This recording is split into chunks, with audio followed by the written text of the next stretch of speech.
dëshirën për të mbajtur sa më mirë miqtë tanë, ka qenë më e fortë se sa çdo ekspertizë meteorologjike që gjatë gjithë javës na thoshte se dita do të ishte ditë me shi. Dhe nuk ishte kështu. Kështu që jam mirënjohës Zotit dhe Bashkimit Evropian që u siguruan që kjo ditë të niste me një diell të mrekullueshëm e të mbyllej me një flat të këndshëm. Ndërsa samiti u mbyll me diskutime mjaft të frutshme, me shkëmbime vërtet të hapura e me një ndjenjë të vërtet miqësie. Nuk do të gjeja dot kur fjalët e duhura për të falenderuar kancelarin që në mënyrë kaq të hirshme që i hapur për idenë për ta sjellë procesin e Berlinit jashtë Bashkimit Evropian në Tiranë.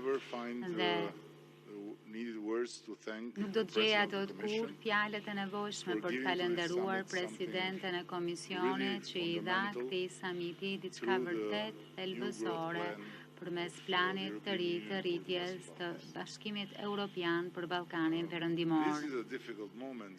Ky është një moment i vështirë në kohë për çdo kënd dhe sfidat me të cilat ne të gjithë së bashku përballemi janë të jashtëzakonshme për shkak të krizave të njëpasnjëshme që kanë goditur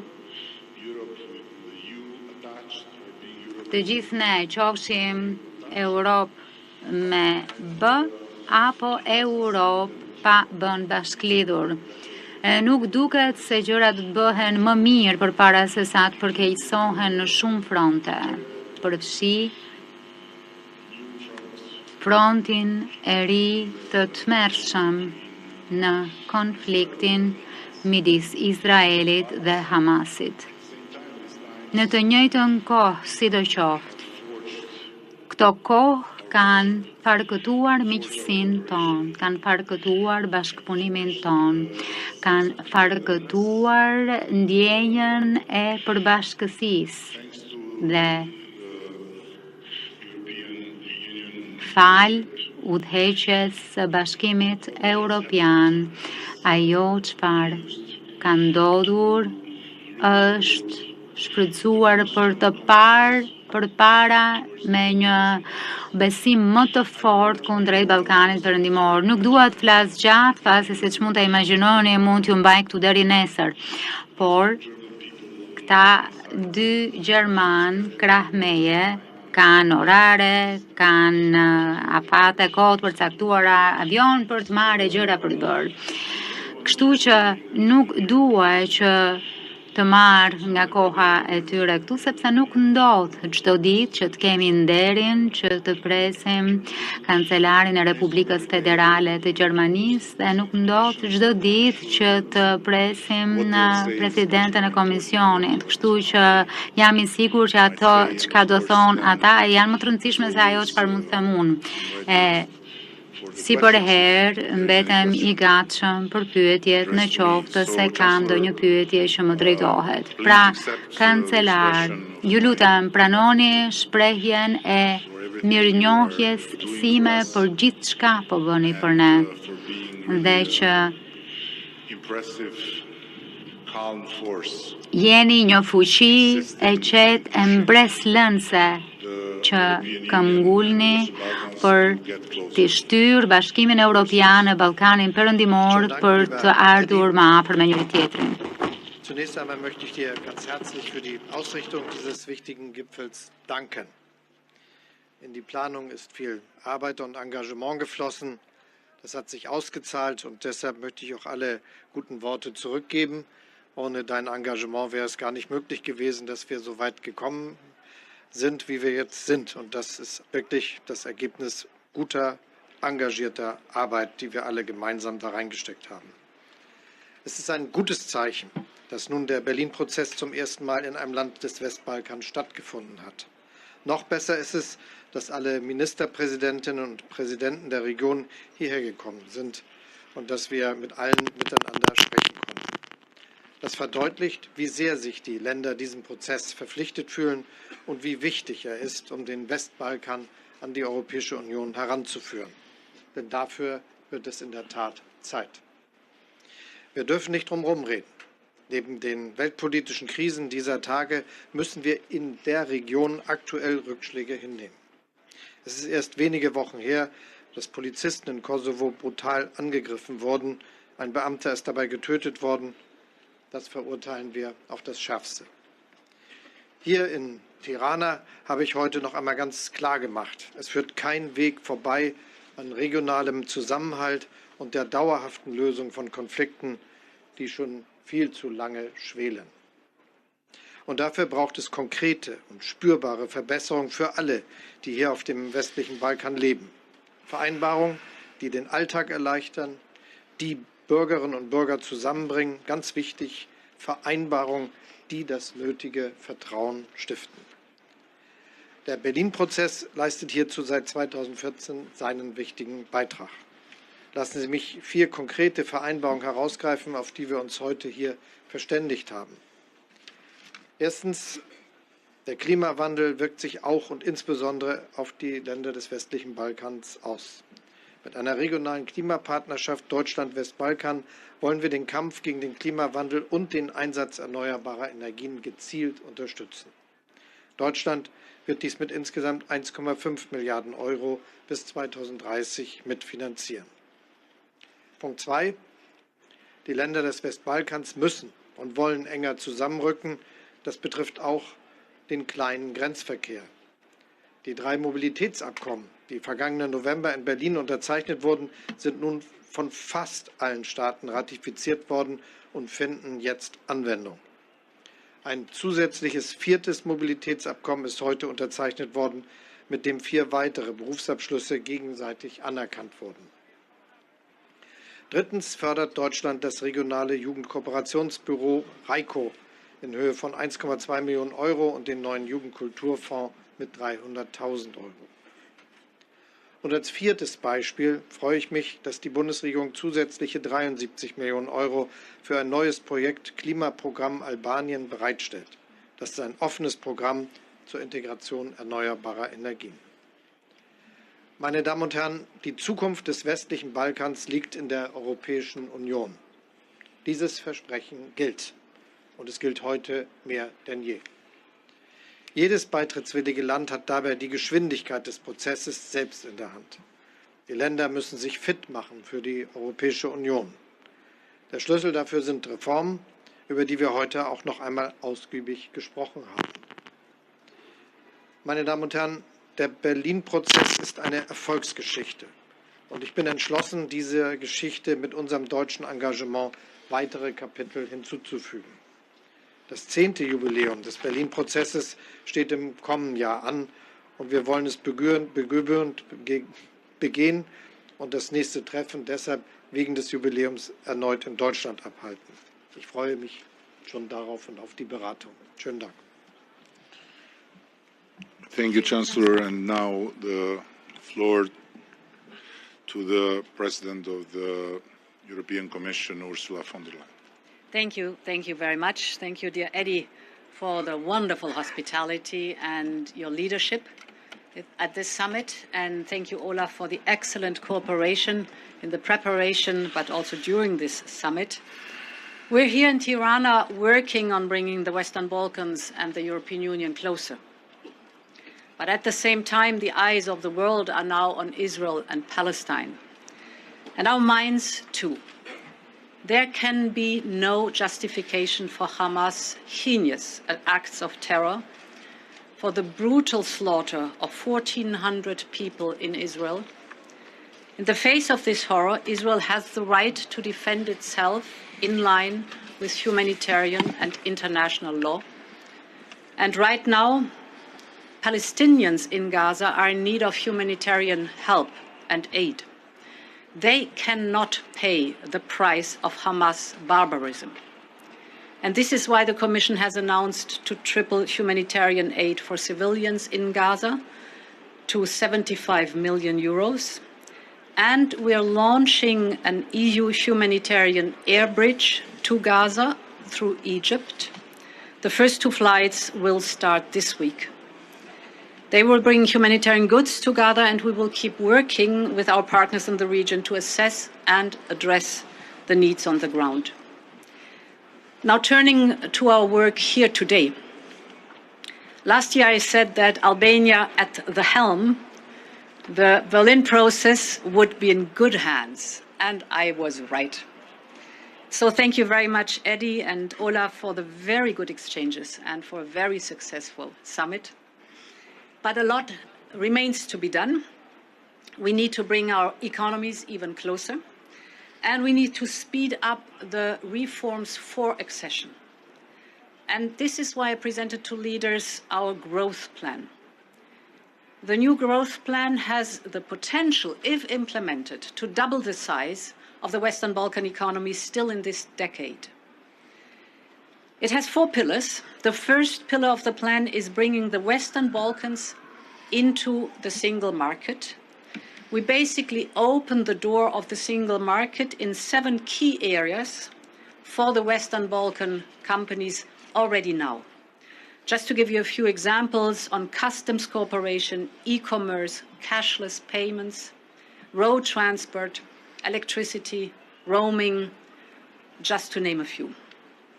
Now, the second pillar is that the Western Balkans themselves have to complete their common regional market. If they complete their common regional market, this could increase the GDP of the Western Balkans by 10%. So the Western Balkans also need to open to their own neighbors, to the 5 neighbors and partners, their own markets. The third pillar is reforms. If we want to give access to the Western Balkans to the European single markets, of course there needs to be a level playing field, the same rules and standards. This means reforms are necessary. And these reforms also will bring the Western Balkans closer to membership. These reforms will also make the Western Balkans even more attractive for European investors and make our respective economies, which is very important, converge. Because today we have a situation where the Western Balkan economies are at 35% of the EU average. So there needs to be lots of work to be done to have more convergence of the economies. And finally, the fourth pillar of the plan is if reform efforts are being done, they will be matched by increased EU funding for investment. In other words, we have proposed a 6 billion investment package. This is composed of 2 billion in grants and 4 billion in loans. And this same logic applies like in our investment plan Next Generation EU for the member states. That is investment and reforms. Funds will be relieved upon delivery of reforms. So it is conditional. It works very well in the European Union. I'm deeply convinced it will work in the Western Balkans too. Thank you again. This has been an excellent summit. We want to move forward and we want to move faster. Let's seize the moment. Thank you, Madam President. We are now ready to take the journalist questions. Një pyetje e përbashkët për kancelarin dhe presidenten. Duket se Aleksandar Vučić ka bërë zgjedhjen e tij duke qenë sot në Kinë në krah të Vladimir Putinit, në vend se të ishte këtu siç ka bërë në 9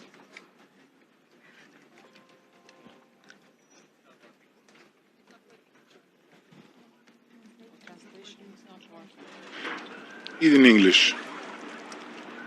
Është shumë e gjatë për ta bërë në anglisht. Edhe është shumë shqiptare. Okay.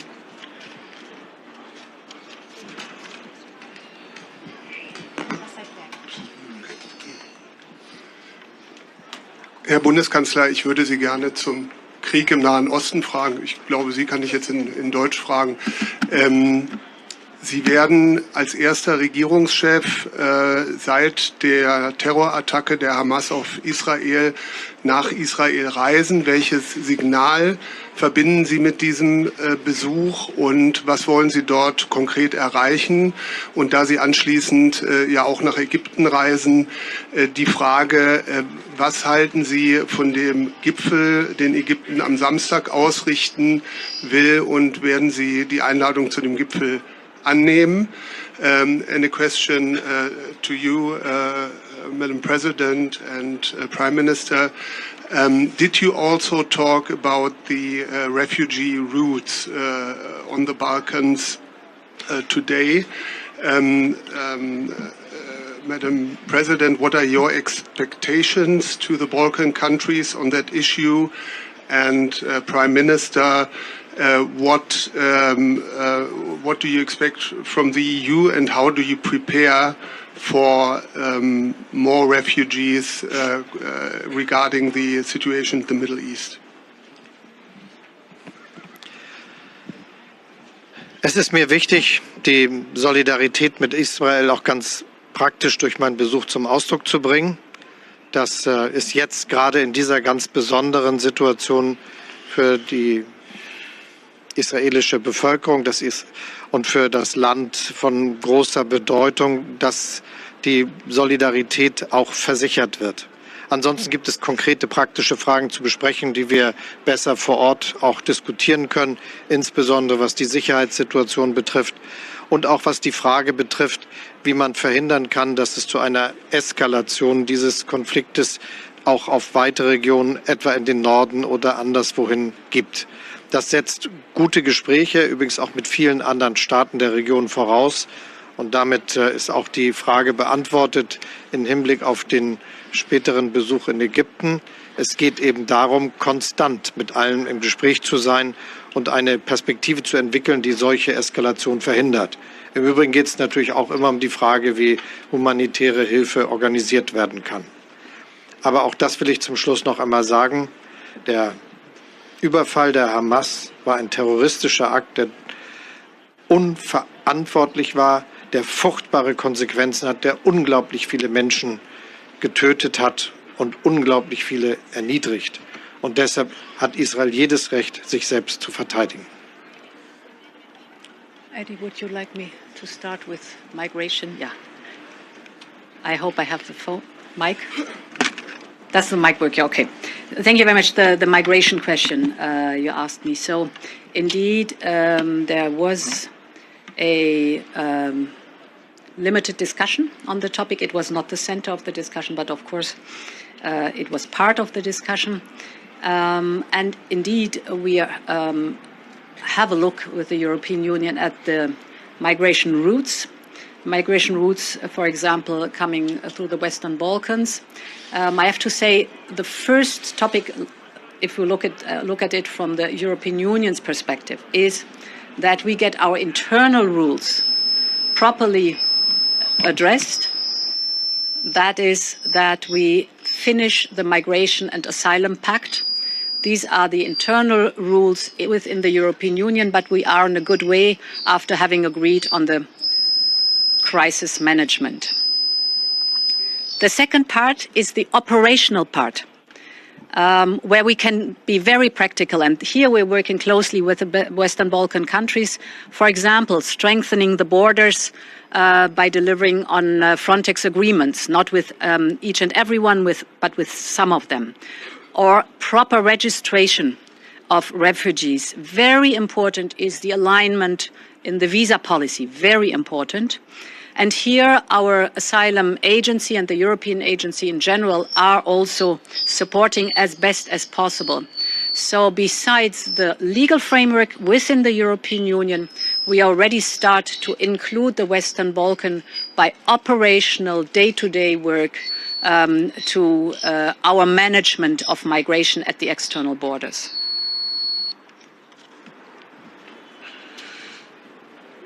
Yes, we had also a discussion about it, and I cannot add much to what the President already explained. What can I say about ourselves, meaning Albania? We are not part of the Balkan route, so on that aspect we don't influence much for good or bad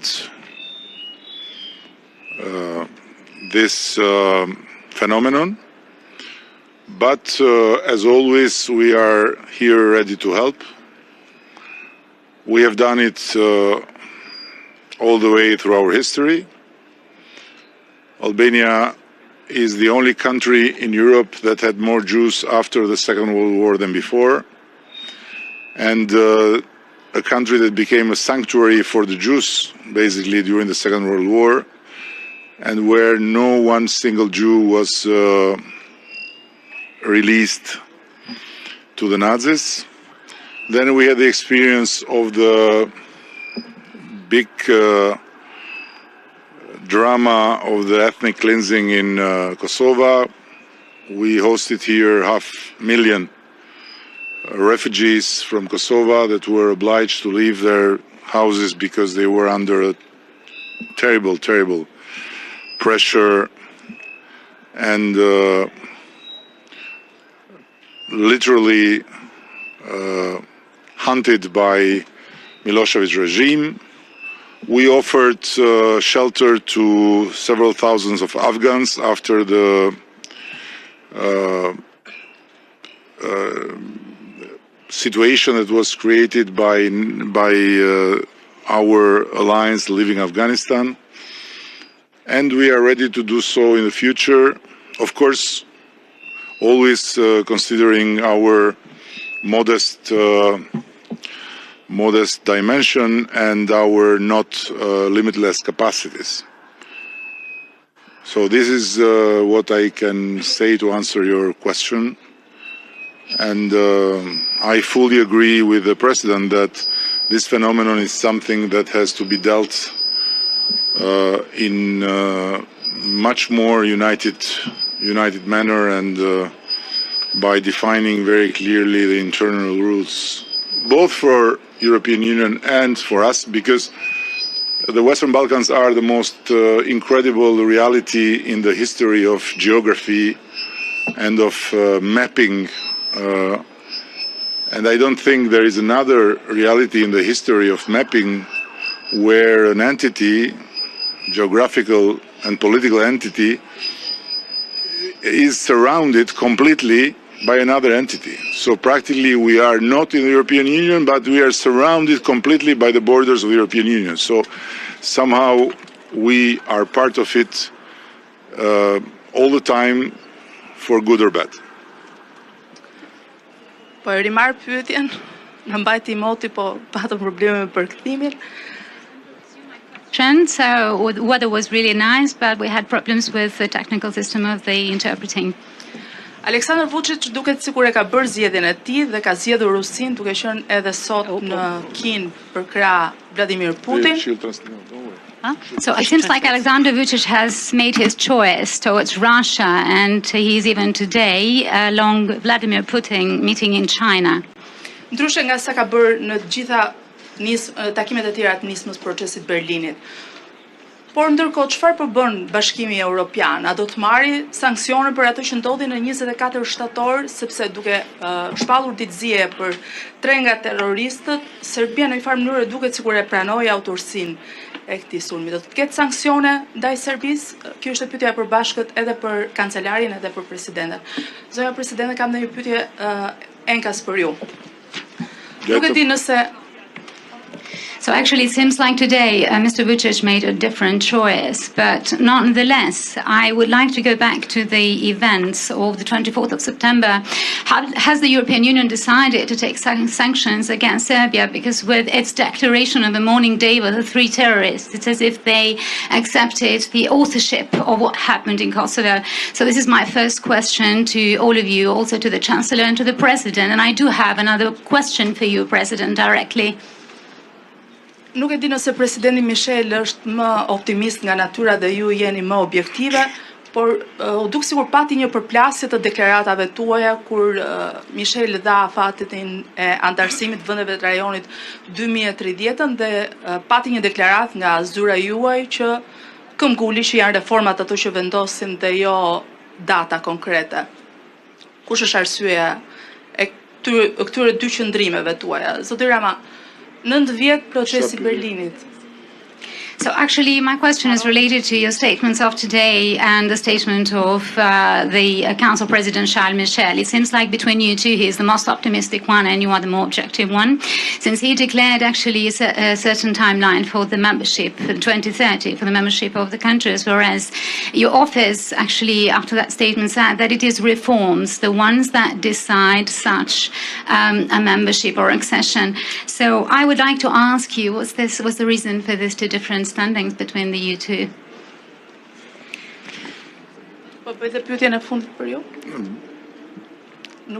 Should be gracious with our guests, okay. So let the other colleagues make questions. I'm here every day to be grilled from you, and very happily so, but just where. Soll ich anfangen? All right.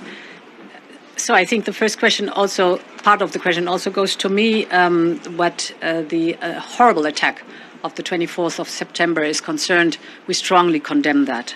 At the moment being, we are in a process where the facts about the attacks need to be established. So we wait for the outcome of the investigation, and based on that one, we will decide on the next steps, of course, in close cooperation with our member states. Now, the date 2030. Accession is a merits-based process, and there cannot be a rigid date where, regardless of how you reformed or not, you enter the European Union. This will be never acceptable for the member states, or you have to wait till a certain date. 2030 would mean next mandate, no accession. So I think the agreed methodology, which we have in the European Council, is that it is a merits-based process. And this is much more rewarding for the countries too, because it's their efforts and their successes that brings them forward. And it's a strong incentive also to do the necessary steps. For example, if you take now the growth plan, the new growth plan, it is also merits-based. It says, you reform, you do the steps forward, there will be funding and investment. And I think this is a much better incentive as to have a very rigid process which would then have an automatism. This goes against the methodology we have agreed on. So I have not to add too much to what Ursula already said. Just shortly, we really condemn the attack against the policemen and all the activities that we saw in Kosovo, attacking institutions, attacking people. This is something we will not accept, and so it is absolutely clear that the European Union and all the member states, also Germany, are very clear on that point. We also ask for a very intense investigation and ask all to participate in this and to support the investigations that are done by the Kosovo authorities, which I think is essential. Also that the Serbian authorities are cooperating in this field with Kosovo, which I think is very good if this would happen. Let me add, it is absolutely necessary that we understand the situation. A peaceful development in the Western Balkans needs the understanding of all states that this will only work if they are not haunted by the past but looking for the future, and if they try to solve the problems they have with each other. This is why we worked so hard to support Northern Macedonia in its accession process to the European Union and to solve all the problems, first with Greece and later with Bulgaria. Now there is a chance for going into the right direction, and we really appreciate what the Northern Macedonian government and the Prime Minister is doing. The same is with discussing all the questions we see in Bosnia-Herzegovina, where there are a lot of reforms are necessary, and we support all those truly working for a reform of the government structures of this state, which I think would be very helpful.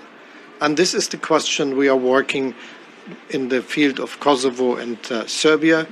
I think there are a lot of agreements already reached, and there was in the last time also an agreement which is on basic criteria for cooperation, which is very much following an experience we have had in Germany when our country was divided, but which help to make life easier for people, for businesses, and all the things that are practical for the life day to day. And I think this is the same way we should choose here, and the chance is now there to get this. And we continue to work on this, also on implementing all the agreements that have been made in the past and recently, for instance, also on the Serbian municipalities in the north of Kosovo and their cooperation and questions like this. So let me assure you, it is the strict willingness of my government and also the European Union. It is the strict willingness of, for instance, the French, the Italian and the United States government to solve this conflict and to pave the way for a good future of the two states, and both as members of the European Union. Last question.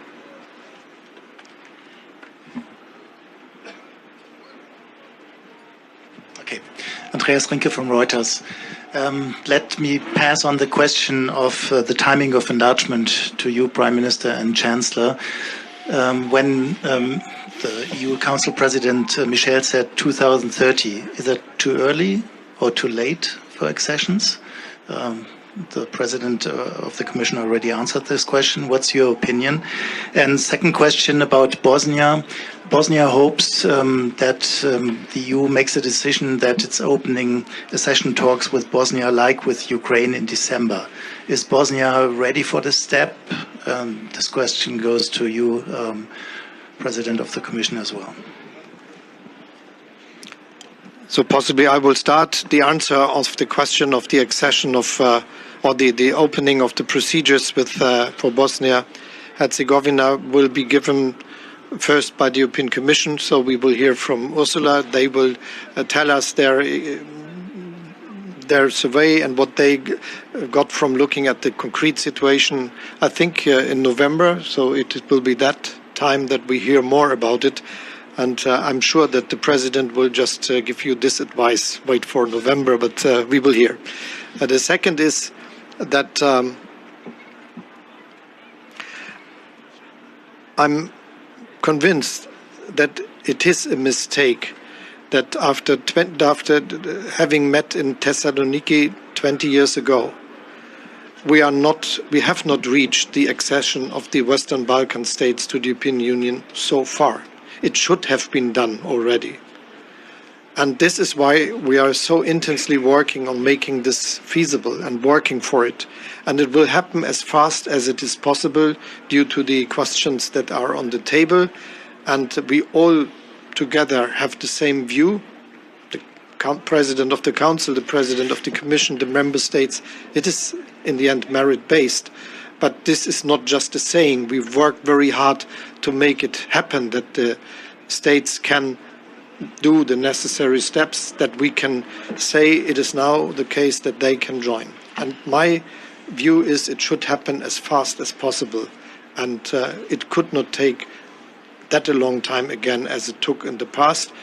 I repeat to what I said in the beginning, if you give countries the idea they could join the European Union, and there is a European dream in these countries, you have to work very hard that this is happening, and 20 years were too much. Now we are in that situation, but we have to hurry up for getting a solution as soon as possible.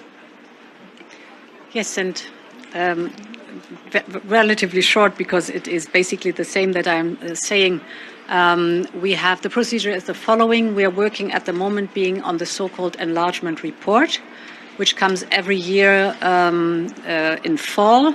It will be in the College of the Commission on the 8th of November, and it is the view on all the countries that are in the process, and gives a recommendation to the European Council. The European Council will then discuss the matter in the December DUCO. That is the typical European Council for the enlargement process. Indeed, Russia's war against Ukraine changed everything, because it made very clear that there cannot be for no country that wants to join the European Union an in-between anymore between the European Union and Russia. You have to decide, or you have to take choices. On the other hand, it also accelerated the process insofar as we are working much harder and much more intensively on driving forward the necessary reforms and investment for the accession process. And I mean, today was a symbol for the strong will also of the Western Balkan countries to join. And therefore, for me, it's important. Let's do our homework and let's seize the moment. This is a historic moment that we really should use. And let me conclude by underlining the very high importance of this summit, because I'm afraid that then the follow-up will be what Charles Michel said and what Ursula said, and this soap opera that is apparently the same national sport from Germany to Albania, from North Macedonia to Netherlands. The point is that something is fundamentally changing. So, yes, we can discuss about how long it has taken, we can discuss about how tortuous this path is, but since the Russian aggression, something has fundamentally changed. We can see it because we are very, very attentive to every move, to every smile, to every palpitation of eyes when these guys speak. And if before we could see part of the member states very, positive, and some others very skeptical, today is not the same. It's a totally different spirit, number one. Number two, this summit has brought some incredibly different results. The new growth plan that the President von der Leyen has extended today also in front of you is not business as usual, is not more of the same, it's completely new. And it's completely new in the sense that it's showing that the European Union is opening up towards the non-member states of the Western Balkan by accepting to make extra steps that normally are related to the membership. So both financially and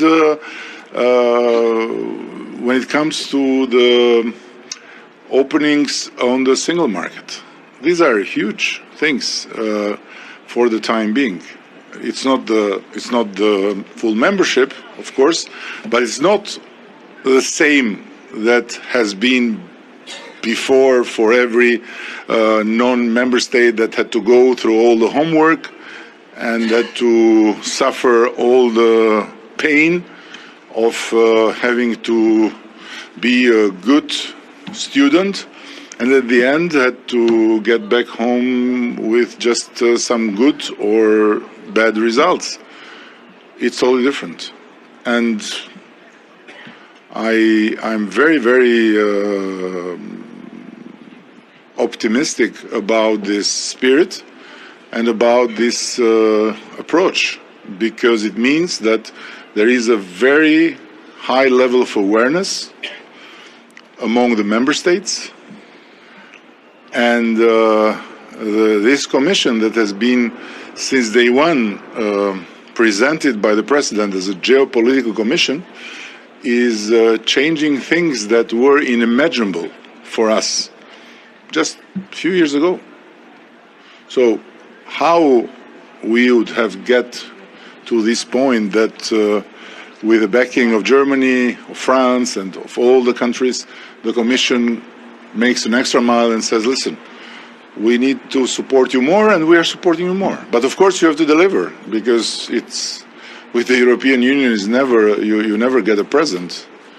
You always get homework, and then you get also reward if you deserve the reward. This is clear, very clear, and it's clear even for member states. You have to be Germany to not be told what to do. Otherwise, you have to be told what to do. So I strongly object. No, but no, I say it in full heart, and I love Germany, by the way. So no doubt about that. So no problem with that. But we know, we have learned it in the hard way, I must say. But now we are fine. You know, we need to push and push and push and push, because, as I always say, European Union provides countries something that you can't find anywhere else. Something that you can't invent, something that you can't learn in the books, which is the amazing know-how of the state building with democratic standards, of institution building. Where you find it? Who can teach you this except the European Union? So. I can say that this summit has been historical also in that regard, because it has opened a path that will be larger next year and will be larger the year after the next year. And in the same time, we have to do our homework. I've never, ever been, looking for dates. After I learned in the hard way that getting a date with the European Union is not just about how much you love, it's also about how much time they have to accept a date. Now it's not about dates, it's about doing your homework for yourself, for your country, for your people, for your future. And then when the stars will come together, we'll make the big wedding, but doesn't matter. We can live in a well-articulated, how is called it? In Italian they say copia di fatto, a couple of facts, not blessed by the church or by the mayor, but a couple. So we are going there slowly, and slowly but steadily, and I really thank again the Chancellor for having given us this great opportunity to show how much we love the European Union, the President for having come today in Tirana, not just to repeat, we are open, our doors are open, we want to hug you, and then no hug. No. She has come with concrete proof that yes, some new space is opened. It's for us to make the best out of it and to deliver and to behave. It's all about behaving. And I want to thank all of you that have come from different countries and have been so patient. I hope you didn't have a long, boring day. I hope it was not the usual summit of the European Union, because they are tired of summits, so they don't pay much attention in details. And I proposed basically to them to make Albania the hub of summits, and we can excel, and we can do this service better than everyone else. But it's to be seen, because they have consensus amongst 27 members. Thank you very much again, and I invite you all for the last step of this journey of today, with the big opening of this pyramid, who will be the largest innovation center in the Western Balkans. Thank you, my friend.